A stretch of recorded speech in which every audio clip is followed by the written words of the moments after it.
Hello students, today's topic is Brunner's teaching model.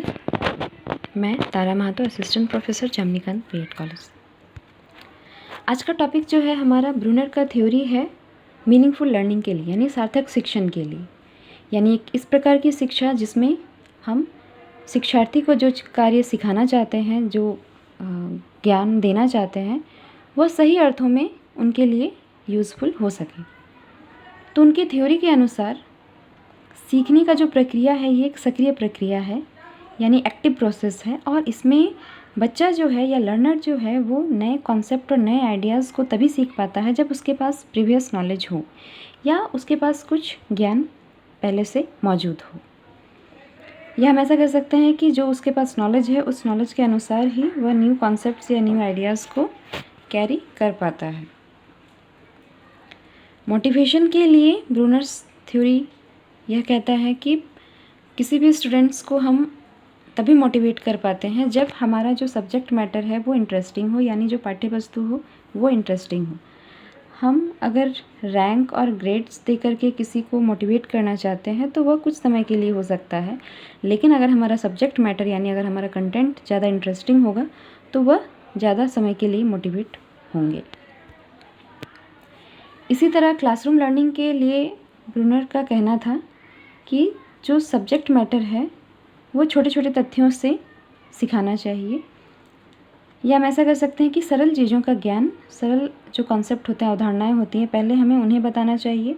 जैसे example है कि अगर आपको लेक के बारे में समझाना है तो पहले आप जल के बारे में बच्चों को बताइए कि आखिर जल क्या है, जल के विभिन्न स्रोत क्या है और जल के स्रोतों को हम किस तरह से डिफ्रेंशिएट करते हैं, तभी आप उन्हें लेक के बारे में सही प्रकार से समझा पाएंगे। अगर हम ह्यूमन बीइंग्स के बारे में समझाना चाहते हैं तो पहले हमें उन्हें जेंडर नॉलेज देना होगा, मेल फीमेल्स क्या होते हैं, देन हमें उन्हें मनुष्य के बारे में या मनुष्य की विशेषताओं के बारे में हम उन्हें समझा पाएंगे। स्पाइरल करिकुलम के बारे में कहना था कि बच्चों को पहले सरलता से सिखाना चाहिए, उसके बाद उन्हें जटिल प्रक्रिया की ओर ले जाना चाहिए। ऐसा कहें कि किसी भी सब्जेक्ट को सिखाते समय उसका डिफ़िकल्टी लेवल जो है वह कम से अधिक की ओर जाना चाहिए, यानी पहले हमें डिफ़िकल्टी लेवल कम रखना चाहिए, जो कठिनाई स्तर है उसे कम रखना चाहिए, और उसके बाद धीरे धीरे कठिनाई स्तर को बढ़ाना चाहिए। क्लासरूम के लिए ब्रूनर का कहना था कि पहले बच्चों को कुछ स्टडी मटेरियल प्रोवाइड कीजिए, देन एक्टिविटीज़ के द्वारा, और उसके बाद तकनीक का प्रयोग करके सिखाइए। जैसे एक एग्जांपल है कि अगर आपको डायनासोर के बारे में बच्चों को समझाना है तो इनएक्टिव मोड यानी संक्रियात्मक तरीके से पहले उन्हें डायनासोर का मॉडल बनवाइए या खुद बनाइए, देन उन्हें डायनासोर्स के कुछ पिक्चर्स दिखाइए, चित्र दिखाइए, और उसके बाद उस मॉडल और उन चित्रों की सहायता से कंक्लूड कीजिए कि आखिर डायनासोर क्या थे, किस तरह से वह दिखते थे।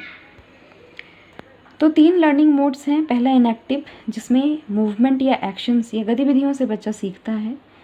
देन आइकॉनिक मोड, जिसमें बच्चा जो है चित्र या इमेज को देख करके नए नॉलेज को प्राप्त करता है। और तीसरा है सिंबॉलिक, जिसमें वह कुछ सिंबल्स या कुछ चिन्हों की सहायता से नए ज्ञान की खोज करता है, यानी जो इनएक्टिव मोड और आइकॉनिक मोड से जो उसे नॉलेज प्राप्त होता है उस नॉलेज को वो सिंबॉलिक मोड में नए खोज को प्राप्त करने के लिए प्रयोग करता है। यानी पहले बच्चे को एक्शन के द्वारा सिखाना चाहिए, एक्शंस के द्वारा सिखाने के बाद ही बच्चा जो है अलग अलग जगह में जो चित्र देख पाएंगे उन चित्रों को याद रख पाएंगे, और जब उन्हें एक्शंस और चित्रों से सिखा देते हैं तो उसके बाद वो मेमोराइज़ करते हैं कि आखिर ये आइकन या ये चित्र जो है मैंने पहले कहाँ देखा था। तो फिर वो नया कुछ ज्ञान खोजने का प्रयास करते हैं अपने प्रीवियस नॉलेज का यूज़ करके। वही विशेषता यहाँ पर है इनएक्टिव मोड, जिसमें एक्शन बेस्ड एक्टिविटीज़ होती हैं और ये इन्फॉर्मेशन बच्चा सबसे पहले याद रखता है। जैसे एक छोटा बच्चा अपनी माँ की गतिविधियों से यह जान जाता है कि माँ उसे स्नेह रखती है। अगर हम उसे डराने का प्रयास करते हैं अपने आँखों की गतिविधियों से या हाथ उठा करके, तो बच्चा हमारे हाथों के एक्शंस को देखकर, हमारे आँखों के एक्शंस को देखकर वह समझ जाता है कि मुझे अब डांट पड़ने वाली है। तो वो हमारे एक्शंस को सबसे पहले एक्नॉलेज करता है, याद करता है। देन है आइकॉनिक मोड, जिसमें पिक्चर्स या इमेज के द्वारा जो है, विजुअल्स के द्वारा ही बच्चा सीखता है। डिफरेंट इमेज को देखता है और उसके बाद वो इमेज वो मेमोराइज़ करता है कि आखिर मैंने इसे कहाँ देखा था। थर्ड सिंबॉलिक है, जब हम एक्टिविटी बेस्ड कोई कार्य करते हैं या हम कुछ एक्टिविटी करते हैं और कुछ चित्रों को हम मेमोराइज़ करते हैं, तो उसके बाद हम उन दोनों नॉलेज को हम यूज़ करते हैं सिम्बल्स के रूप में। यानी हम अपने प्रीवियस नॉलेज को यूज़ करते हैं कुछ नया खोज करने में। जैसे मैंने कुछ एक्टिविटी किया था, उसके बाद मैंने उससे रिलेटेड कुछ इमेज देखे थे कि आखिर हम उस एक्टिविटी को कैसे अच्छा और कर सकते हैं। अब हम उन दोनों ही नॉलेज का, यानी उस एक्टिविटी का भी और उस एक्टिविटी को अच्छा करने का जो चित्र होगा, जो वीडियो होगा, विजुअल्स होगा, उस विजुअल से हम नया रिसर्च करेंगे कि आखिर हम और अच्छा उस एक्टिविटी को कैसे करें। तो हम यहाँ पर वर्ड्स और सिंबल्स को यूज़ करते हैं कुछ नया ज्ञान प्राप्त करने के लिए। अगर इसका शैक्षिक महत्व देखें तो ब्रूनर के अनुसार बच्चों को उनके योग्यता के अनुसार ही सीखने देना चाहिए, उनकी क्षमताओं के अनुसार ही उन्हें सीखने को प्रोत्साहित करना चाहिए।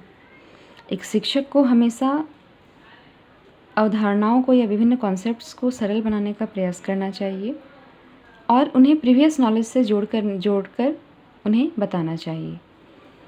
साथ ही साथ छात्रों को तर्क देकर, यानी प्रीवियस नॉलेज का यूज़ करके उन्हें सीखने पर जोर देना चाहिए, ताकि वो अपने प्रीवियस एक्शंस और अपने प्रीवियस जो विजुअल्स हैं उनका यूज़ करके वो नया कुछ सीखें और सोचें।